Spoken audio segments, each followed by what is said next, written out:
नमस्कार मित्रांनो, मी आहे कोल्हापूरची मुलगी इन दुबई. स्वागत आहे माझ्या चॅनलवर. आज आपण बनवणार आहोत खूपच टेस्टी आणि झटपट होणारा चिकन पुलाव. मॅरिनेशनसाठी साहित्य: धुतलेले चिकन, गरम मसाला, धने जिरे पावडर, लाल तिखट, हळद, मीठ, दही. सर्व साहित्य चिकनमध्ये टाकून चांगले मिक्स करा आणि 10 ते 20 मिनिट मॅरिनेट करा. पुलाव बनवण्यासाठी प्रक्रिया: प्रेशर कुकरमध्ये थोडे तेल गरम करा.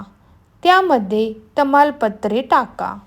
बारीक चिरलेला कांदा टाकून गोल्डन ब्राऊन होईपर्यंत परता. आता आले लसूण पेस्ट टाका आणि छान परता.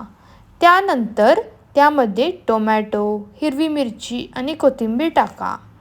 मॅरिनेट केलेले चिकन टाका आणि 5 ते 10 मिनिट शिजवून घ्या.